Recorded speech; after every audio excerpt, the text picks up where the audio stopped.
Most real estate agents struggle with listing sales and the mental toughness required to succeed in this business. Now, I know because I was once in that exact same place where I wasn't selling nearly as many homes as I knew that I was capable of. And look, I know being a real estate agent is hard for so many reasons, and very few agents actually succeed. But I am going to share with you how I went from struggling and being broke to selling 100 homes a year, not once, but for 10 years straight. And this is not going to be another system for you to follow or 10 steps to taking more listings. I'm going to share with you the real struggles and the secrets that I learned that helped me completely change my approach to being a real estate agent. I think the hardest part where it all starts is agents, especially these days, have so many people telling them what to do and how to do it. There are so many different ways that you can approach your real estate career, and that is confusing. You just don't know what to do. In that sense, I know that I was actually very lucky. For one thing, I wasn't really trying to make real estate a career. And I know a lot of people, a lot of agents, they get a real estate license and they have a full-time job. As a matter of fact, 50% of real estate agents, they're not working in real estate full-time. And the ones that do work full-time, they work between 40 and 60 hours a week. Almost 25% are working over 60 hours a week. So when you think about that, I actually realized, what is it that they're doing? Why are they taking so much time and honestly selling so few homes? Because you probably know that the average real estate agent in the United States sells a handful of homes a year, and they're putting in so much time. I wrote down a couple of things that I want to make sure I share with you. I get into real estate. I'm a stay-at-home mom. I have a 6-month-old daughter and an 8-year-old son. I don't have a college degree. I don't have formal education. English is my second language. I am a very shy, introverted person. If you met me at a party at that time, I'd be the one standing in the corner trying to avoid speaking with anybody. That is exactly who I was. So I understand when agents say, oh, I don't like talking to people, much less strangers. And I don't want to be getting rejected all day long, getting hung up on all day long. You could imagine how I felt when I got into real estate. I think the lucky part for me is that I wasn't looking for a way to succeed and make money. I just ran into my broker one day and he's like, oh, you got to take this class because you're going to learn how to make a lot of money. And I got my 6-month-old on my hip as he's speaking. And I said, well, I don't have a babysitter. I don't have money. I was also paycheck to paycheck, my ex-husband's paycheck to paycheck, not even mine. Like I said, I was a stay-at-home mom. So I'm like, yeah, this is not going to work. And he was very persistent. So I ended up figuring out, put the registration on a credit card, which I know that's what a lot of agents do. They feel like I'm spending my last dollar on this year. This better work, because if it doesn't work, my career is over. For me, again, I'm living paycheck to paycheck. It doesn't matter. He was so, how am I going to say? He was so convincing. He was so passionate about what he was saying. I'm like, okay, I'll sign up for this. It was actually Floyd Wickman's Sweat Hogs. That's the class that I actually signed up with. And all they do is talk, well, they do talk about buyers, but they really put the focus on working with listings because it's a lot less time invested. And I understand, again, a lot of agents are working way more than 40 hours a week and not making enough money. And I realized that, okay, so what do I have to do to focus on listings? Well, you're going to have to talk to people. Doesn't sound like the most fun thing for me to do, and I'm sure you feel the same way. but I saw a huge opportunity. At that point in my life, before I quit my job to stay home with my daughter, who's now 6 months old, I was working in a hotel making $30,000 a year. And I started doing a little math and I'm thinking, back then, average commission for me was $5,000. Average price was low. But I thought, if I just sell 10 homes a year, I mean, I had a big split with my broker when I first started. But I'm thinking, that doesn't seem so hard to do. Even if I just sell 10 homes, I get to keep almost as much money as I was doing working full time in a hotel. And if I really learn how to do this, I could make a lot of money. I saw an opportunity, as all of you do have. Back then, I wasn't thinking about making $1 million a year. I'm just like, if I can make as much money as I was working in a hotel while I stay home taking care of my house and my kids, I'm good. That's where I started. And I know a lot of you are you just want to get by. But there is an opportunity, and I learned a little bit later, to make hundreds of thousands of dollars or even $1 million a year when you learn how to work in real estate, focused on listings. And I'm going to share with you, again, some of the secrets that I learned as I started on this path in my career. The difficult thing also is, when you first start, probably your broker, manager, and other agents are telling you, you know what? Don't worry about listings. That's very hard and very few agents can do it. Call all the people you know. Work your sphere of influence. Go do open houses. Start working with buyers.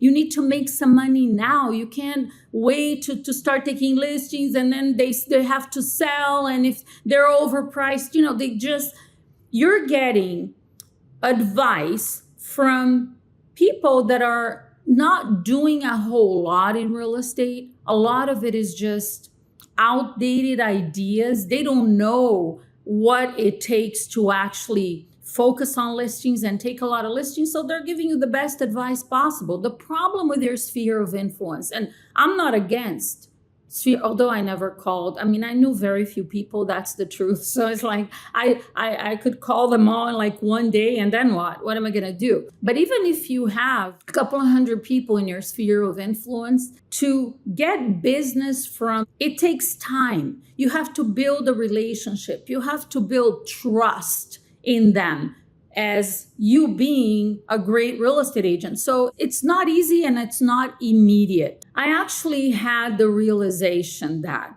I attended that class. I'm like, okay, great. I can talk to people and I can definitely, I believe that I could make the same or slightly more money than I did working in my hotel job, which eventually I was going to have to get back to when my daughter started school. And I had this realization that if I actually focus all of my energy, my time and effort, which my time was nights and weekends, because during the day I'm cleaning, cooking, taking care of the house.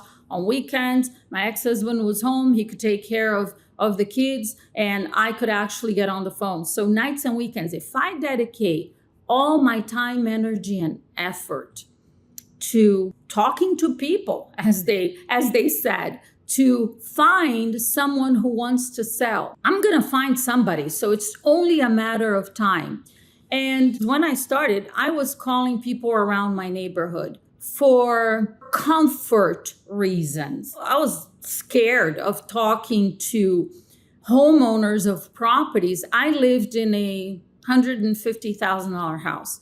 And I was scared of speaking with someone that owned a $300,000, $400,000, $500,000 house. I thought there's something different about them. They're more educated. It's a different conversation. So I started calling in the neighborhood where I lived because I was comfortable there. I knew the streets. I knew the model of the houses. The price was around the same of my house. So I started there. And I did start also calling a lot of for sale by owners in that same neighborhood where I live. Prices were similar. This is in 1996. That's when I got a real estate license. I remember my first listing, I talked to about 700 people in my neighborhood until somebody was ready to list. I was like, okay, come over. I'm interested in selling. I remember my first few listings, but this one in particular taught me a huge lesson because that very first listing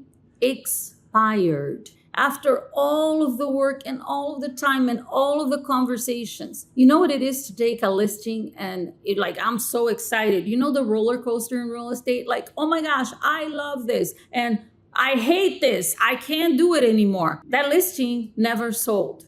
It expired. And that was a huge, huge lesson for me because even though I ended up selling 25 homes my first year in real estate, which wasn't bad, 2 of those were buyers. One was a house that I listed and they needed to buy another house in the same neighborhood. I listed their house in the neighborhood where I lived. They needed to buy a little bit bigger house. They were qualified. They were ready. And I took them out and they bought a house. And the other one was somebody I knew that was pre-qualified, ready to buy. Those were easy. I mean, buyers are usually not that easy. I didn't actually work with random buyers that call you from a sign and stuff like that. I never did that because I didn't have the time. I had, like I said, one of my huge realizations, and I want to make sure you heard this and you understand. Of all the things that you're hearing people tell you to do, pick one and put all of your time, energy, and effort into figuring out how to do it efficiently and go all in. That's what I did. And I chose listings because, again, I wasn't looking for advice from everywhere. And so that listing didn't sell. I sold 25 homes, but I actually found a lot of people that were interested in selling. I listed a lot of for sale by owners with the wrong approach, I would say. For me at the time, was the only approach they knew. I kept calling them until they got tired of what they were doing and they were ready to list. And that for me at that time took between 2 and 3 months for them to just get tired of it and say, okay, come list my house. And I never forget the very first FSBO that I listed. I asked him, I said, we've been talking for a few months. The first time I spoke with them, let's say 3 months before, they told me I could come over and talk to them. So I went, I did a market analysis. Back then, nobody had information on home prices online. So actually doing a market analysis was a big deal. I talked to him for a couple hours because that's what I was doing back then. And he doesn't want to list because he's not ready. 3 months later, he says he's ready. I kept calling him every week. And he said, I asked him, well, why did you list with me? He said, because you were the only one that are still calling. Like the first week and first couple of weeks when we put this house for sale by owner, we were getting so many calls from real estate agents, but now you're the only one that's still calling. So you get to take this listing. I'm like, okay, I'm grateful that one actually sold, but this is not sustainable. I can't do this long term. As I started to see the possibility of making a lot of money, if I actually learn how to do this, if I learn how to communicate. So I started thinking, okay, let me put myself in the position of an expired listing and a for sale by owner and figure out, why is that an expired listing angry and frustrated? Why is a for sale by owner not interested in listing with an agent? I mean, that one was an easy one for me because I was a FSBO before I got a real estate license. I just wanted to save money and not have to pay a commission to a real estate agent. So I started actually really taking the time to understand my audience. Who am I speaking with? And I realized also that for sale by owners and expired listings they're harder to speak with than all of these people in my neighborhood that I'm just randomly calling, but they want to sell. So instead of that first listing I took that expired talk to 700 people to list a house, I can call for sale by owner and I know they want to sell. If I figure out how to have a conversation with them that kind of shows them how I'm going to help them in ways that will not cost them money, but actually make them money. I got down this rabbit hole and this path to really figuring out how to do that, how to handle sellers' objections. Because I was like you, if you pick up the phone today and it's the first time that you're doing this, of course, you have no idea what to do. You have no idea what to say. They're going to give you a bunch of objections. You don't know how to respond. I was in that exact same place. I started making lists of the objections, started to realize every day my list looked the same. Every for sale by owner said, I don't want to pay a commission. Oh, I'm doing great. I could sell it myself. And if I need help and I decide to list with an agent, I have a friend that has a license, expired listing, same thing every day. I'm writing down the objections I'm getting that I don't know how to respond. And it was the same thing every single day. So I'm like, it's not like I have to figure out 100 different objection handlers. It's the same thing every day. So I decided that I was going to figure it out. And the good news is there is a path to doing this now. On my channel, there's so many videos where I help you. I teach you I teach you what I learned. I learned it the hard way. There was no easy way, and there isn't an easy way now. You could watch all of these videos on my channel, and I'm going to tell you exactly what to do and what to say. But you have to now actually, it's not just hearing me give you the words or downloading my script book. No, now you have to actually make it your own. You're going to have to really learn it so you could use it. But it's hard, but not all that hard, okay? Expired listings too. The lesson I told you I learned about overpriced listings don't sell.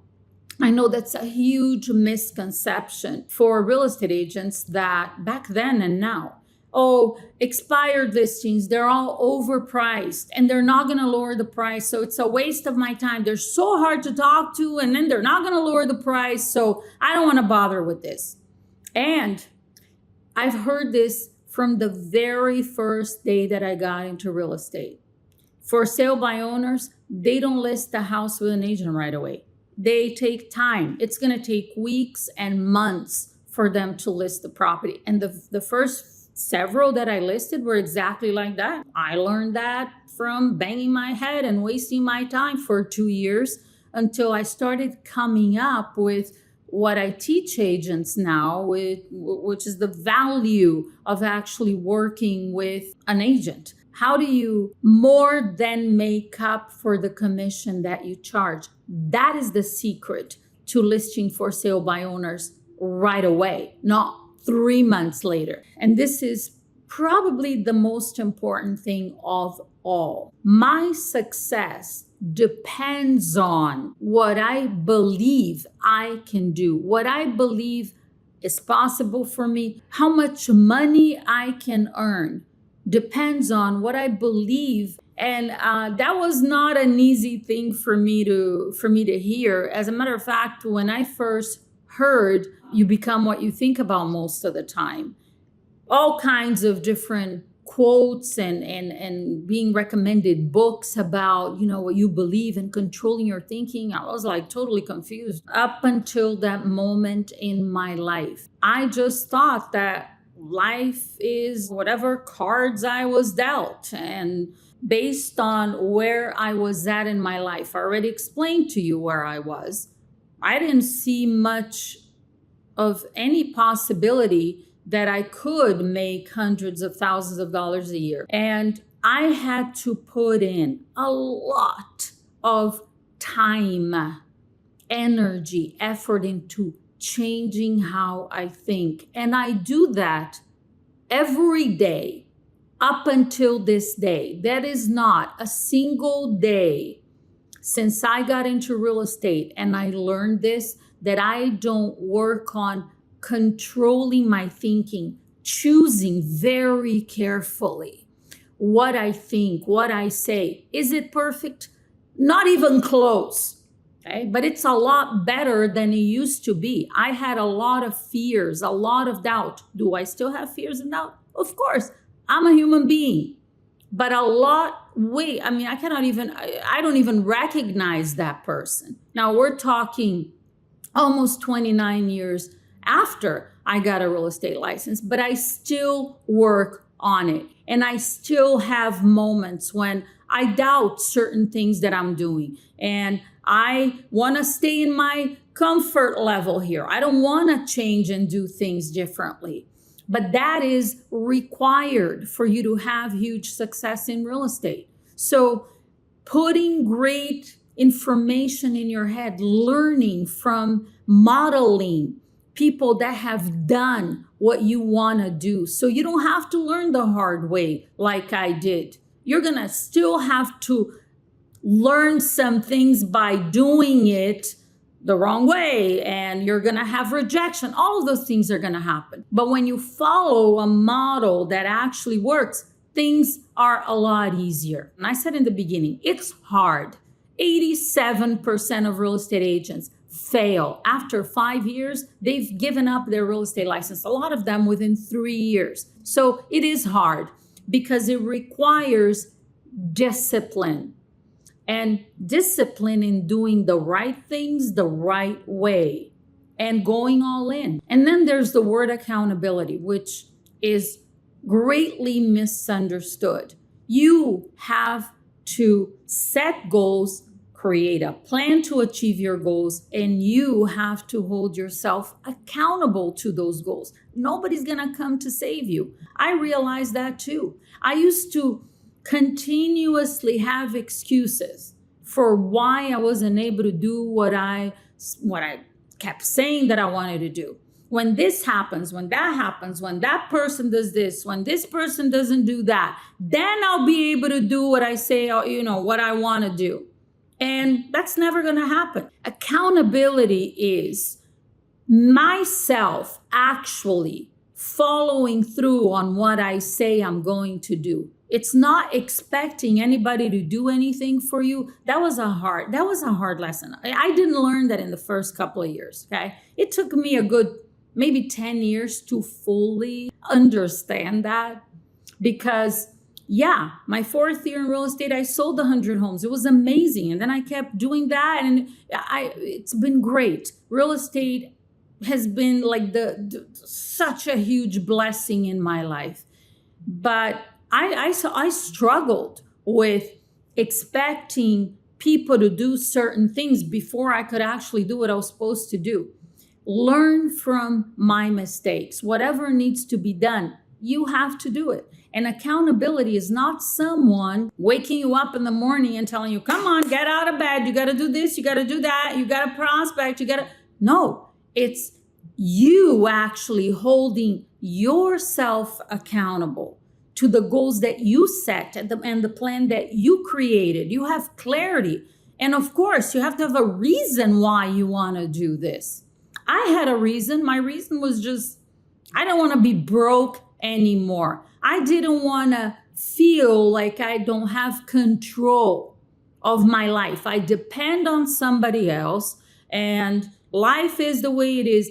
I had a huge desire to change that. And you got to have a huge desire to do something because if you don't, I don't care how big or small it is, it doesn't matter. But when you want something badly enough, you always figure out how to get it. It doesn't matter what you have to go through. It's going to happen. There are a lot of other videos on my channel that will help you in this path to having the real estate career of your dreams. And if you are ready to join an amazing community of powerful agents that are turning their real estate dreams into reality every single day, check the link in the description of this video. Sales X Training is where I have a huge community of powerful agents that are learning exactly the things that I talked to you about today. And thanks for watching. I will see you soon.